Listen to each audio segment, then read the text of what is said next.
Hello, everyone. Welcome back to our reading lab. Today, we are going to master a common task from the TOEFL reading section, the read an email question type.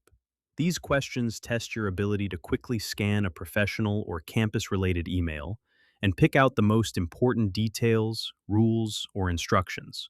It is all about being precise and efficient. I am going to show you exactly how to think through this email, so you can grab every point on test day. Let's dive right in. If you find these tips helpful, make sure to subscribe to my TOEFL and continue learning with us. Let's keep building your confidence for the big day. mark.chen@email.com. The recipient is mark.chen@email.com. As I look at this, I immediately realize that Mark Chen is the person being addressed. In a reading task, identifying the recipient is vital because it tells us who is responsible for the instructions or information inside the email. Here, we know that whatever requirements or schedules are mentioned, they apply directly to Mark. This helps us establish the audience and the context right from the start. Appointments@brightsmiledental.com. The email is sent from appointments@brightsmiledental.com. This tells me the sender is a professional office, specifically a dental clinic. Noticing the sender is important because it establishes the authority of the message. This isn't just a casual note, it is a formal communication from a service provider. Knowing that this comes from a dental office prepares my mind to look for medical appointments, clinic policies, or professional instructions. February 12th, 2025. The date of the email is February 12th, 2025. In TOEFL reading, checking the date is a great habit because it helps us understand the timeline.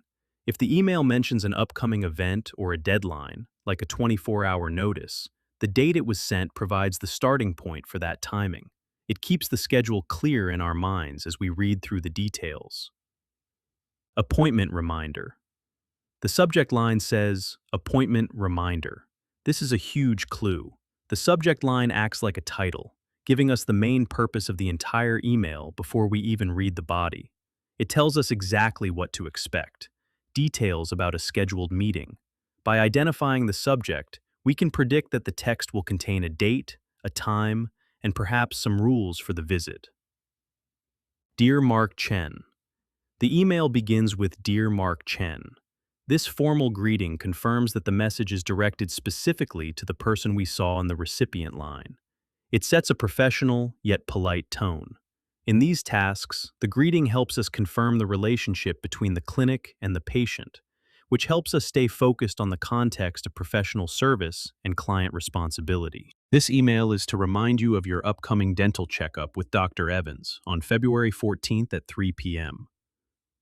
This email is to remind you of your upcoming dental checkup with Dr. Evans on February 14th at 3 p.m. In this sentence, the word remind tells us the purpose is to refresh the reader's memory. The phrase dental checkup defines the specific type of event. Most importantly, it names the professional involved, which is Dr. Evans. As a student, you should note these details because questions often ask who the meeting is with or what the specific event is. Our office is located at 789 Dental Drive. Our office is located at 789 Dental Drive. This sentence uses the word located to introduce the physical address, 789 Dental Drive. Providing a specific location is a key piece of information in a reminder. While it might seem simple, noticing where something is at helps you understand the logistics of the appointment mentioned in the email. If you need to reschedule, please call us at least 24 hours in advance. If you need to reschedule, please call us at least 24 hours in advance. Here, the action, reschedule, is a conditional instruction. The phrase, 24 hours, is a critical time frame that the clinic requires. Using the phrase, in advance, signals a specific rule or policy. This is a classic detail that might appear in a question about clinic rules or deadlines. Please remember to bring your current insurance card with you to your appointment for our records. Please remember to bring your current insurance card with you to your appointment for our records. The instruction here is to bring a specific item. That item is the insurance card. This requirement is needed for the clinic records. When you see a command like this in an email, it is very likely to be the focus of a question about what the person needs to do or provide. We look forward to seeing you. The closing line is, "We look forward to seeing you." This is a standard, polite way to end a professional correspondence. It reflects a friendly and welcoming tone from the clinic. In the context of the TOEFL, the closing confirms that the communication is ending and reinforces the positive relationship between the two parties, leaving no doubt about the clinic's expectation for the visit. Bright Smile Dental Clinic. The sender name at the bottom is Bright Smile Dental Clinic. This identifies the organization behind the email. Knowing the sender is the clinic gives the message credibility and authority. In reading tasks, identifying the sender name helps you verify where the instructions are coming from, ensuring you understand who is responsible for the appointment and the records mentioned earlier. Excellent work. You have carefully examined every part of the email and identified the key details. Now, let's use this focus to answer the questions quickly and accurately. Let's start with the first question. Our task here is to find a specific detail about the people involved in this email. Who is Mark Chen's appointment with? This question is asking us to identify the specific individual Mark is scheduled to meet. To find the answer, we should look for appointment and the person mentioned with. If we go back to the text, we can find the answer in the first sentence, where it mentions a dental checkup, specifically with Dr. Evans. A great test-taking tip is to always scan for proper nouns, like names, when a question asks who someone is meeting. This helps you skip the filler words and find the fact immediately. Let's evaluate option A together, the office receptionist. Option A suggests that Mark is meeting with the office receptionist. While a receptionist might work at a dental office, the text does not state that the appointment is with them. The first sentence clearly identifies a different person for the checkup. Therefore, this choice is incorrect. Next, we'll examine option B, an insurance agent. Option B mentions an insurance agent. Although the email asks Mark to bring an insurance card, it never says he has an appointment with an agent. The purpose of the visit is a medical checkup, not a meeting about insurance policies. This makes the option incorrect.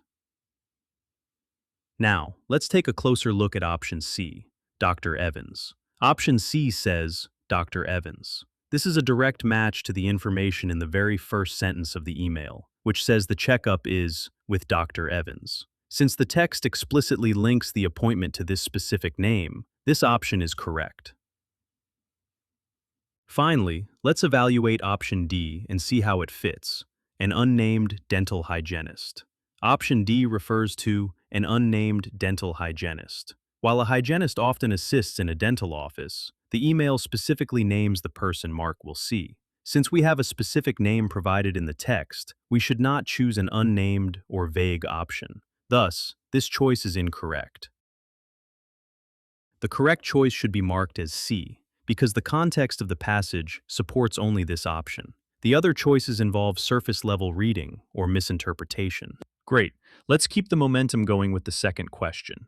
Now we need to pinpoint a specific requirement mentioned in the text. What does Mark need to bring to his appointment? This question is looking for a specific item that Mark is required to have with him. The main goal is to find the instruction related to things he must bring.